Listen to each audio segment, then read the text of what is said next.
ओम नमो भगवते वासुदेवाय नमो नमः। श्री हरि विष्णु की जय। आप सभी का स्वागत है मेरे YouTube चैनल भक्तिपीडिया पर।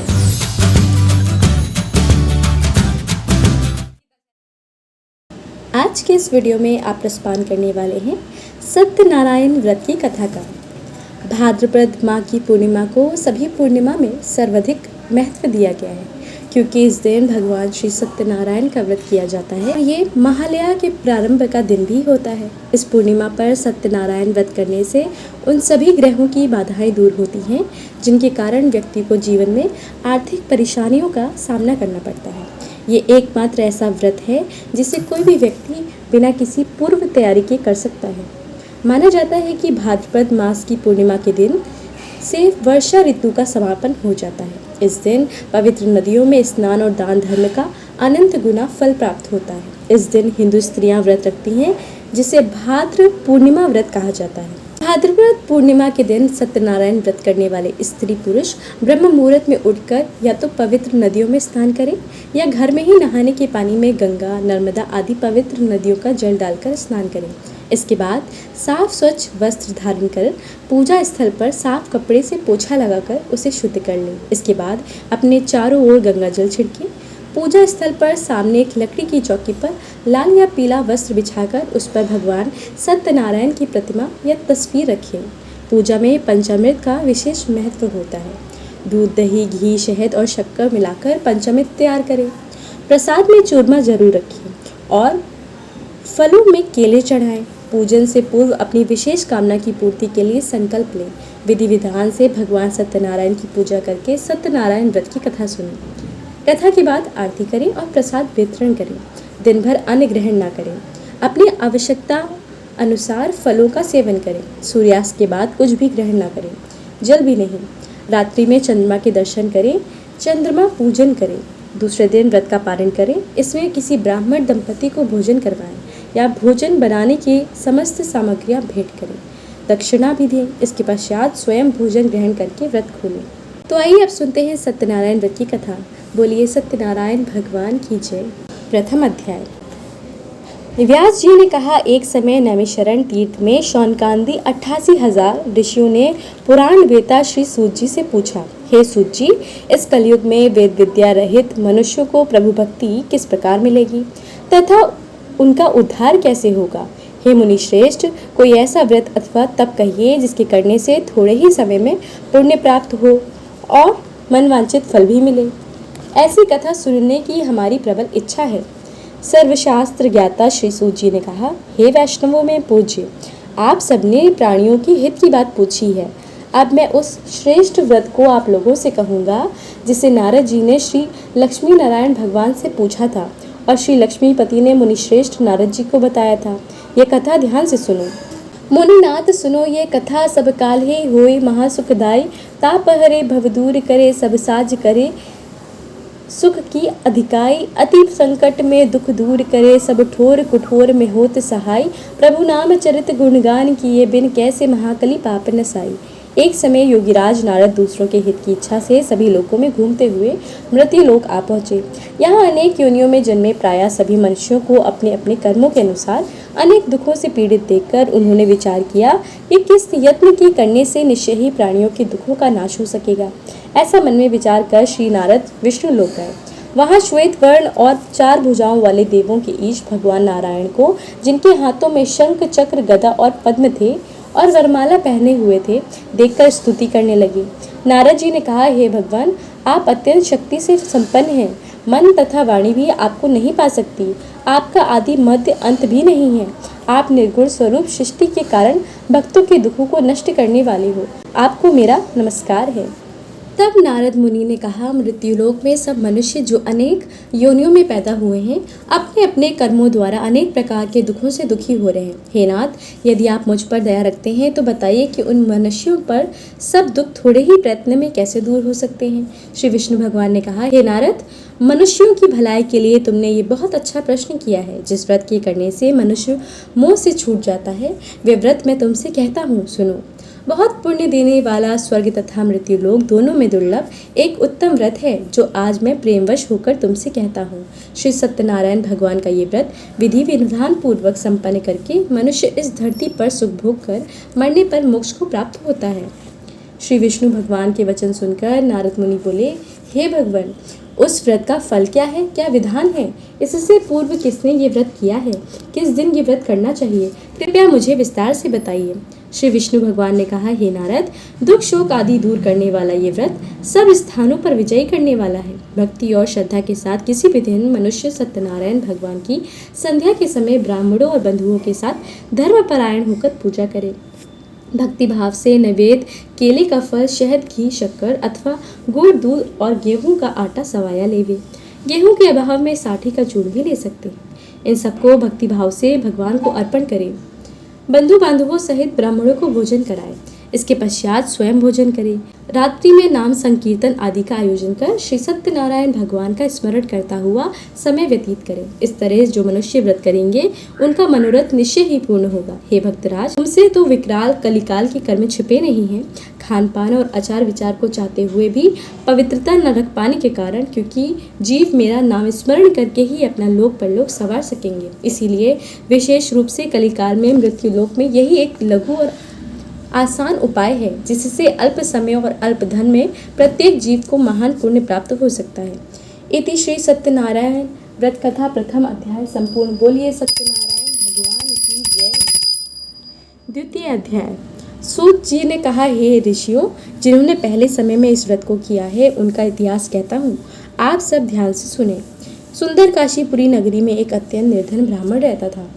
वह ब्राह्मण भूख और प्यास से बेचैन होकर नित्य पृथ्वी पर घूमता था।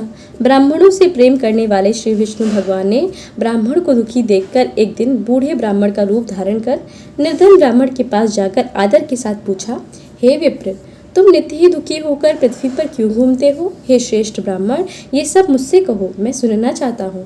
दरिद्र ब्राह्मण ने कहा, मैं निर्धन ब्राह्मण हूँ, भिक्षा के लिए धरती पर फिरता हूँ। हे भगवान, यदि आप इससे छुटकारा पाने का कोई उपाय जानते हो तो कृपया कर मुझे बताइए, मैं आपकी शरण में हूँ। वृद्ध ब्राह्मण का रूप धारण किए हुए विष्णु भगवान ने कहा, हे ब्राह्मण, श्री सत्यनारायण भगवान मनवांछित फल देने वाले हैं, इसीलिए तुम उनका पूजन करो, जिसके करने से मनुष्य सब दुखों से मुक्त हो जाता है। इसी के साथ दरिद्र ब्राह्मण का व्रत का सारा विधान बतलाकर बूढ़े ब्राह्मण का रूप धारण करने वाले श्री सत्यनारायण भगवान अंतर्ध्यान हो गए।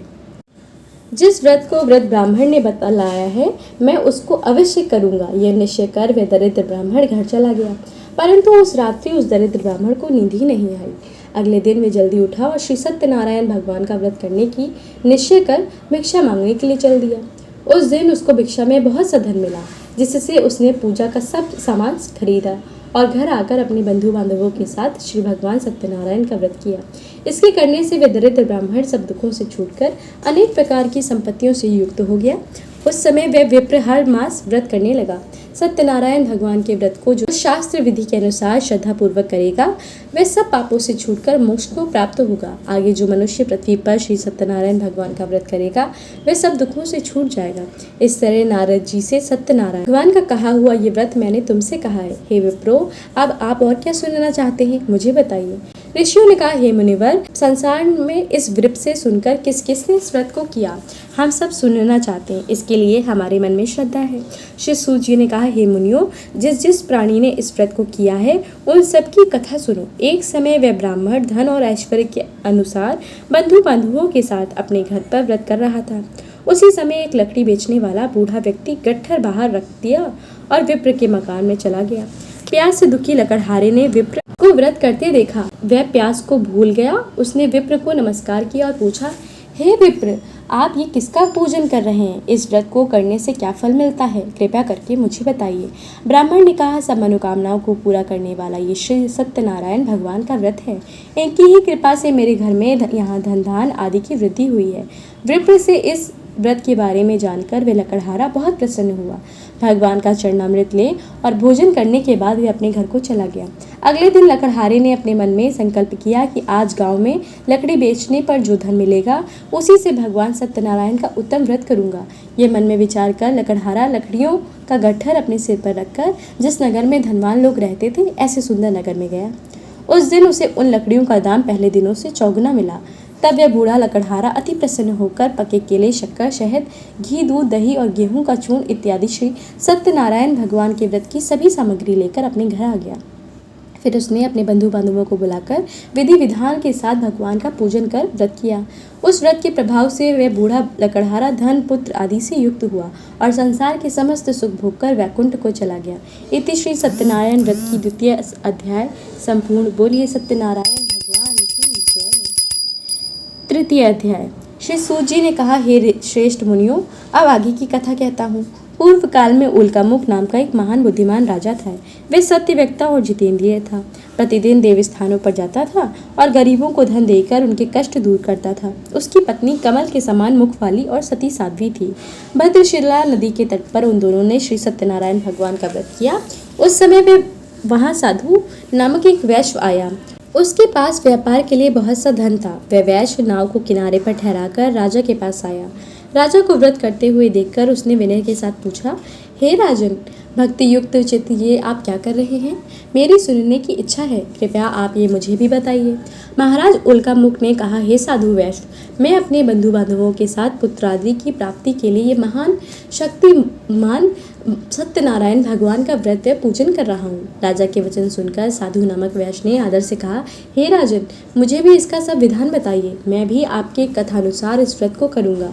मेरे भी कोई संतान नहीं है। मुझे विश्वास है इससे निश्चय ही मेरे भी संतान होगी। राजा से सब विधान सुन व्यापार से निवृत्त हो वैश्य आनंद के साथ अपने घर आया। वैश्य ने अपनी पत्नी से संतान देने वाले उस व्रत का समाचार सुनाया और प्रण किया कि जब मेरे संतान होगी तब मैं इस व्रत को करूंगा। साधु ने ये वचन अपनी पत्नी लीलावती से भी कहे। एक दिन उसकी पत्नी लीलावती आनंदित हो सांसारिक धर्म में प्रवृत्त होकर श्री सत्यनारायण भगवान की कृपा से गर्भवती हो गई। 10वें महीने में उसने एक सुंदर कन्या को जन्म दिया। दिनों दिन वे कन्या इस तरह बढ़ने लगी जैसे शुक्ल पक्ष का चंद्रमा बढ़ता है। कन्या का नाम कलावती रखा गया। तब लीलावती ने मीठे शब्दों में अपने पति को स्मरण दिलाया कि आपने जो भगवान का व्रत करने का संकल्प किया था, अब आप उसे पूरा करिए। साधु वैश्य ने कहा, हे प्रिय, मैं कन्या के विवाह पर इस व्रत को करूंगा। इस प्रकार अपनी पत्नी को आश्वासन दे वे व्यापार करने चला गया। कलावती पितृगृह में वृद्धि को प्राप्त हो गई। लौटने पर साधु ने जब नगर में सखियों के साथ अपनी पुत्री को खेलते हुए देखा तो दूत को बुलाकर कहा कि उसकी पुत्री के लिए कोई सुयोग वर देकर लाओ।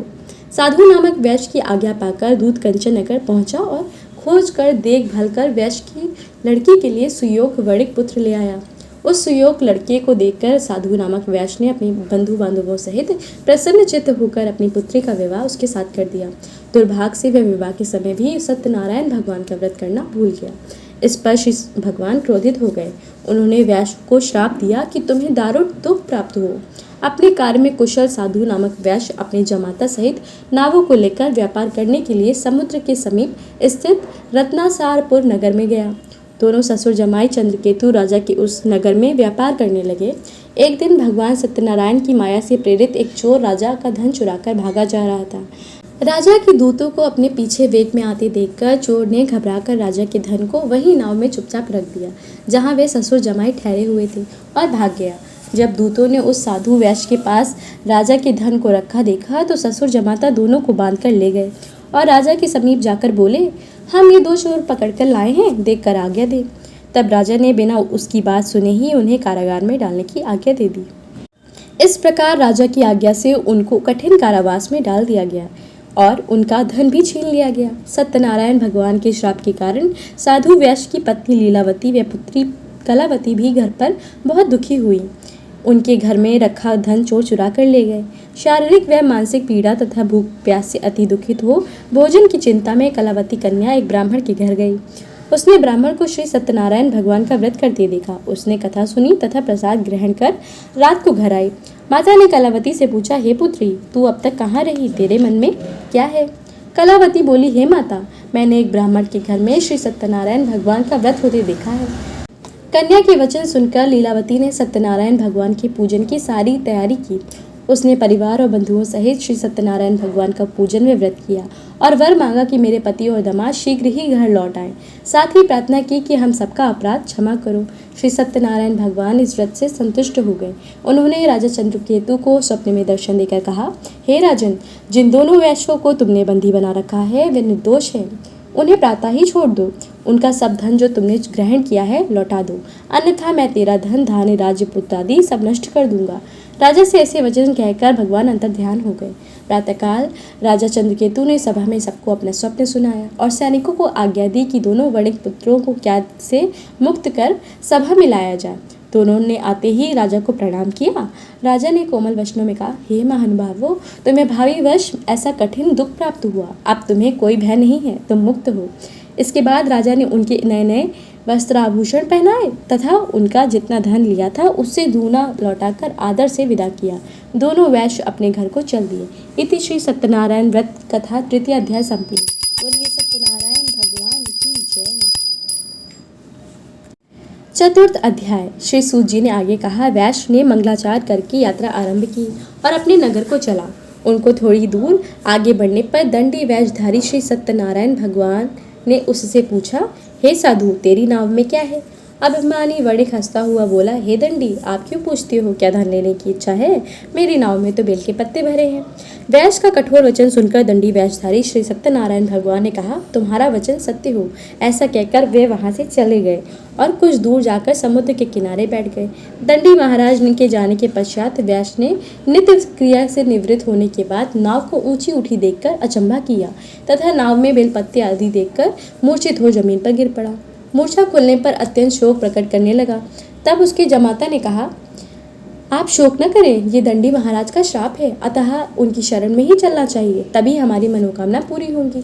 जमाता के वचन सुनकर वह साधु नामक वैश्य साधु महाराज के पास पहुंचा और अत्यंत भक्ति भाव से प्रणाम करके बोला, मैंने जो आपसे असत्य वचन कहे थे उनके लिए मुझे क्षमा करें। ऐसा कहकर महान शोकातुर हो रोने लगा। तब दंडी भगवान बोले, हे वणिक पुत्र, मेरी आज्ञा से बार बार तुझे दुख प्राप्त हुआ है, तू मेरी पूजा से विमुख हुआ है। साधु नामक वैश्य ने कहा, हे भगवान, आपकी माया से तो ब्रह्मा आदि देवता भी आपके रूप को नहीं जान पाते, तब मैं अज्ञानी भला कैसे जान सकता हूँ? आप प्रसन्न होइए, मैं अपनी सामर्थ्य के अनुसार आपकी पूजा करूँगा। मेरी रक्षा करो और पहले के समान मेरी नौका को धन से पूर्ण कर दो। उसकी भक्ति युक्त वचन सुनकर श्री सत्यनारायण भगवान प्रसन्न हो गए और उसकी इच्छा अनुसार वर देकर अंतर ध्यान हो गए। तब शवसुर व जमाता दोनों ने नाव पर आकर देखा कि नाव धन से परिपूर्ण है। फिर वे भगवान सत्यनारायण का पूजन कर साथियों सहित अपने नगर को चल दिया। जब वे वहां अपने नगर के निकट पहुंचा तब उसने एक दूत को अपने घर भेजा। दूत ने साधु नामक वैश्य को घर जाकर उसकी पत्नी को नमस्कार किया और कहा, आपके पति अपने दामाद सहित इस नगर के समीप आ गए हैं। लीलावती और उसकी कन्या कलावती उस समय भगवान का पूजन कर रही थी। दूत का वचन सुनकर साधु की पत्नी ने बड़े हर्ष के साथ सत्यदेव का पूजन पूर्ण किया और अपनी पुत्री से कहा, मैं अपनी पति के दर्शन को जाती हूँ, तो कार्य पूर्ण कर शीघ्र आ जाना। परंतु कलावती पूजन एवं प्रसाद छोड़कर अपने पति के दर्शन के लिए चली गई। प्रसाद की अवज्ञा के कारण सत्यदेव रुष्ट हो गए। उसके पति को नाव सहित पानी में डुबो दिया। कलावती अपने पति को न देखकर रोती हुई जमीन पर गिर पड़ी। नौका को डूबा हुआ तथा कन्या को रोती हुई देख साधु नामक वैश्य दुखित हो बोला, हे प्रभु, मुझसे या मेरे परिवार से जो भूल हुई है उसे क्षमा करो। उसके दीन वचन सुनकर सत्यदेव भगवान प्रसन्न हो गए। आकाशवाणी हुई, हे वैश्य, तेरी कन्या ने मेरा प्रसाद छोड़कर आई है, इसीलिए इसका पति अदृश्य हुआ है। यदि वे घर जाकर प्रसाद खाकर लौटे तो इसे इसका पति अवश्य मिलेगा। आकाशवाणी सुनकर कलावती ने घर पहुंचकर प्रसाद खाया और फिर आकर अपने पति के दर्शन किए। तत्पश्चात साधु वैश्य ने वहीं बंधु बांधवों सहित सत्यदेव का विधि पूर्वक पूजन किया। वह इस लोक का सुख भोगकर अंत में स्वर्गलोक हो गए। इति श्री सत्यनारायण व्रत का चतुर्थ अध्याय संपूर्ण। बोलिए सत्यनारायण भगवान की जय। पंचम अध्याय। श्री सूत जी ने आगे कहा, हे ऋषियों, मैं एक और भी कथा कहता हूँ, सुनो। प्रजा पालन में लीन तुंगध्वज नाम का एक राजा था। उसने भगवान सत्यदेव का प्रसाद त्याग कर बहुत दुख पाया। एक समय राजा वन में वन पशुओं को मारकर बड़ के वृक्ष के नीचे आया। वहाँ उसने ग्वालों को भक्तिभाव से बंधुओं सहित श्री सत्यनारायण जी का पूजन करते देखा। परंतु राजा देखकर भी अभिमानवश न तो वहाँ गया और न ही सत्यदेव भगवान का उसको नमस्कार ही किया। जब ग्वालों ने भगवान का प्रसाद उसके सामने रखा तो वह प्रसाद त्याग कर अपने नगर को चला गया। नगर में पहुंचकर उसने देखा कि सब कुछ नष्ट हो गया है। वह समझ गया कि ये सब भगवान सत्यदेव ने ही किया है। तब वह उसी स्थान पर वापस आया और ग्वालों के समीप गया और विधि पूर्वक पूजन कर प्रसाद खाया। तो सत्यनारायण की कृपा से सब कुछ पहले जैसा ही हो गया और दीर्घ काल तक सुख भोग कर मरने पर स्वर्ग लोक को चला गया। जो मनुष्य इस परम दुर्लभ व्रत को करेगा, श्री सत्यनारायण भगवान की कृपा से उसे धन दान की प्राप्ति होगी। बंदी बंधन से मुक्त होकर निर्भय हो जाता है। संतानहीन को संतान प्राप्त होती है और सब मनोरथ पूर्ण होकर अंत में वह वैकुंठ धाम को जाता है। जिन्होंने पहले इस व्रत को किया है, अब उनके दूसरे जन्म की कथा भी सुनिए। शतानंद नामक वृद्ध ब्राह्मण ने ये व्रत किया, जिसने सुदामा के रूप में जन्म लेकर श्री कृष्ण की भक्ति कर मोक्ष प्राप्त किया। उल्कामुख नाम के महाराज इस व्रत के पुण्य से राजा दशरथ बने और श्री रंगनाथ जी का पूजन कर मृत्यु के बाद वैकुंठ लोक को प्राप्त हुए।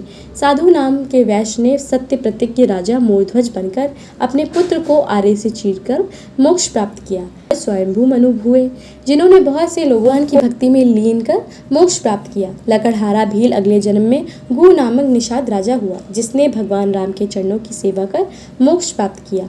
इति श्री सत्यनारायण व्रत का पंचम अध्याय संपूर्ण। बोलिए सत्यनारायण भगवान की जय। जय लक्ष्मी रमणा स्वामी, जय लक्ष्मी रमणा। सत्यनारायण स्वामी जगपातक हरिणा। जय लक्ष्मी रमणा। रतन जड़ित सिंहासन अद्भुत छवि राजे। नारद करत निरंजन घंटा ध्वनि बाजे। ओम जय लक्ष्मी रमणा। प्रकट भये कलिकाल द्विज को दर्श दियो। स्वामी द्विज को दर्श दियो। रूढ़ो ब्राह्मण बन कंचन महल कियो। जय लक्ष्मी रमणा। दुर्बल भील कठारो इन पर कृपा करी। स्वामी इन पर कृपा करी। चंद्रचूड़ एक राजा जिनकी विपत्ति हरी। जय लक्ष्मी रमणा। वैश्व मनोरथ पायो श्रद्धा तज दीनी। स्वामी श्रद्धा तज दीनी। सो फल भोग्यो प्रभु जी फिर स्तुति कीनी। जय लक्ष्मी रमणा। भाव भक्ति के कारण छिन छिन रूप धर्यो। स्वामी छिन छिन रूप धर्यो। श्रद्धा धारण कीनी तिनको काज सरो। जय लक्ष्मी रमणा। ग्वाल बाल संग राजा वन में भक्ति करी। स्वामी वन में भक्ति करी। मन वांछित फल दीनो दीन दयाल हरि। ओम जय लक्ष्मी रमणा। चढ़त प्रसाद सवाया कदली फल मेवा। स्वामी कदली फल मेवा। धूप दीप तुलसी से राजी सतदेवा। जय लक्ष्मी रमणा। श्री सत्यनारायण जी की आरती जो कोई नर गावे। कहत शिवानंद स्वामी मन वांछित फल पावे। जय लक्ष्मी रमणा। ओम जय लक्ष्मी रमणा। बोलिए सत्यनारायण भगवान की जय। लक्ष्मी नारायण भगवान की जय। तो ये थी सत्यनारायण व्रत की कथा। अगर आपको ये वीडियो पसंद आया है तो वीडियो को लाइक ज़रूर कीजिएगा। अगर आप मेरे चैनल पर पहली बार आए हैं तो चैनल को भी सब्सक्राइब कीजिएगा। और हाँ, कमेंट में श्री हरि विष्णु की जय लिखना बिल्कुल मत भूलिएगा। भगवान सत्यनारायण आप सभी के कष्टों का निवारण करें। आप सभी को पूर्णिमा की हार्दिक शुभकामनाएं।